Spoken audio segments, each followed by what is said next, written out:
News programme اور دورہ خوش آمدید کرتے ہیں. آج ہم ایک بہت اہم مسئلے کو لیے بیٹھے ہیں کہ جب پاکستان میں مسلمانوں کے درمیان مرد اور عورت کے درمیان طلاق ہو جائے اور طلاق کے بعد عورت یا مرد جو ہے دوبارہ رجوع کرنا چاہیں آپس میں، تو اس کا طریقہ کار کیا ہے؟ جبکہ یہاں کے جو علماء ہیں وہ بائی اینڈ لارج اس بات متفق ہیں کہ قرآن شریف کا صریح حکم ہے اس بارے میں کہ حلالہ کیا جائے. حلالہ لفظ پہ ڈیفرنٹ انٹرپریشن ہو سکتی ہے، لیکن یہ کہ حلالہ کا مطلب یہ لیا گیا یہاں پہ کہ وہ خاتون جو ہے ان کی شادی کسی اور مرد سے کی جائے اور ان کا ازواجی تعلق قائم ہو، اور پھر وہاں سے جب طلاق ملے تب پہلے خاوند سے آپ شادی کر سکتی ہیں. میرے ساتھ وہ خاتون موجود ہیں جنہوں نے اس شرط کی پاسداری نہیں کی، انہوں نے حلالہ کیے بغیر جو ہے اپنے پہلے خاوند سے رجوع کیا.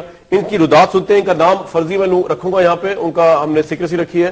ان کی بات سننے کی کوشش کرتے ہیں. جی السلام علیکم. جی وعلیکم السلام. آپ کا ایشو میرے سامنے آیا کہ آپ نے حلالہ کے بغیر جو ہے وہ شادی کر لی دوبارہ اپنے پہلے خاوند سے. ایک تو یہ بتا دیجئے کہ آپ کی کب شادی ہوئی اور کس طرح آپ کی، تھوڑا بتائیے کہ آپ کی کب شادی ہوئی اور طلاق کب ہوئی؟ جی میری 2004 میں شادی ہوئی تھی اور میرے 2 بچے ہیں جن میں ایک بیٹا ہے اور بیٹی ہے. میرے خاوند نے مجھے 7 میں طلاق دے دی اور ابھی کوئی 1 مہینہ ہوا ہے کہ میں نے اس سے دوبارہ سے ہم دونوں. اچھا، یہ طلاق کی وجہ کیا بنی؟ جی طلاق کی وجہ کوئی بہت جیسے چھوٹی چھوٹی باتیں ہوتی رہتی ہیں، بڑی ہوتی ہیں جاتی ہیں. اسی طرح کچھ ہوا کہ میں جاب کرنا چاہ رہی تھی اور میرے خاوند کو پسند نہیں تھا کہ میں جاب کروں. ان کا خیال تھا کہ یہ باہر جائے گی تو پتہ نہیں کتنے مرد ہوں گے، ان سے ملے گی، تو اس طرح وہ تھوڑا سا شک میں بھی مبتلا رہتے تھے. تو اس بات پہ، حالانکہ میں شادی سے پہلے بھی جاب کرتی تھی، میں نے ماسٹرز کیا ہوا اکنامکس میں اور میں شادی سے پہلے بینک میں کام کرتی تھی، تو وہ میں ابھی بھی شادی کے بعد کام کرنا چاہ رہی تھی، لیکن وہ میرے میاں کو پسند نہیں آیا. تو وہ پہلے تو مجھے آہستہ آہستہ منع کرتے رہے کہ تم جاب نہیں کرو گی، لیکن پھر انہوں نے میرے پہ تھوڑی سی سختی شروع کی کہ اس بات پہ پھر بات بڑھتی گئی اور بات طلاق تک پہنچی. اچھا، یہ طلاق جو انہوں نے دی یہ وربل یعنی کہ لفظی طلاق تھی یا آپ کی باقاعدہ قانونی طلاق ہو چکی ہے شرن، یا مطلب کورٹ کے ذریعے ہو چکی ہے جو پاکستان؟ پہلے تو انہوں نے مجھے وربلی طلاق دی اور وہ غصے میں طلاق دی، جیسے کہ ہمارے ہاں زیادہ تر طلاقیں ہوتی ہیں، لیکن اس کے بعد باقاعدہ مجھے قانونی طریقے سے 3 بار انہوں نے طلاق کے نوٹس بھیجے. اچھا، یعنی کہ آپ کی قانوناً طلاق ہو چکی، شرن طلاق بھی ہو چکی. جی جی اور میں ویسے جاننا چاہ رہا ہوں کس مسلک سے تعلق ہے آپ کا؟ جی اہل سنت. اچھا، تو آپ کی طلاق جو ہے وہ وربل ہوئی، غصے میں انہوں نے طلاق دی، آپ کہہ رہے ہیں 3 دفعہ، وہ بھی ہو گئی.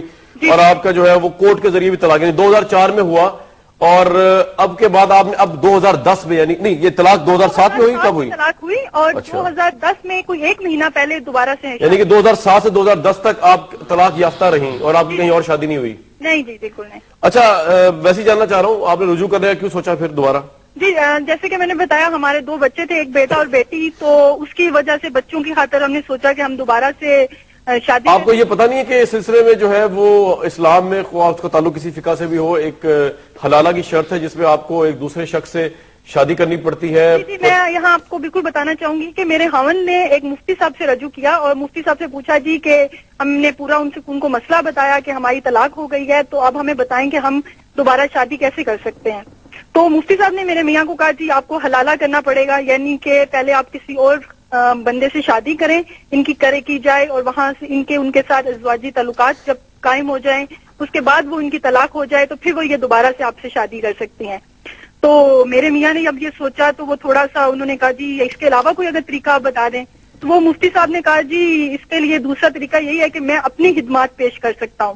نہیں مطلب اپنی خدمات مفتی صاحب نے کون سی خدمات پیش کرنے کی بات کی؟ انہوں نے یہ میرے میاں خاوند کو یہ کہا جی کہ ایسا کرتے ہیں کہ میں ان سے شادی کر لیتا ہوں اور 2-3 دن یہ میرے پاس رہتی ہیں، میں ان سے ازواجی تعلق قائم کرتا ہوں اور اس کے بعد میں ان کو طلاق دے دوں گا، تو پھر آپ ان سے شادی کر لیجئے گا اور آپ کا بھی مسئلہ حل ہو جائے گا. اچھا، یہ مفتی صاحب نے کہا؟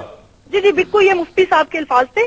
اس کے بعد میرے میاں کافی اپسیٹ رہے کہ یہ تو اگر اسی طرح یہ طریقہ ہے تو اس سے بہتر ہے کہ ہم آپس میں ہی شادی کر لیں دوبارہ سے، کہ بجائے اس کے کہ ایک مفتی اگر یہ بات کہہ رہا ہے کہ آپ میرے سے کر لیں اور میرے سے ازواجی تعلق قائم کر لیں. تو پھر آپ نے جو ہے وہ کیا یہ کہ آپ نے رجوع کر لیا اپنے پہلے خاوند سے بغیر حلالہ کے؟ جی جی بالکل، ہم نے کوئی 1 مہینہ پہلے دوبارہ سے نکاح کیا بغیر کسی حلالہ کے. اچھا، مفتی عبدالقوی صاحب السلام علیکم.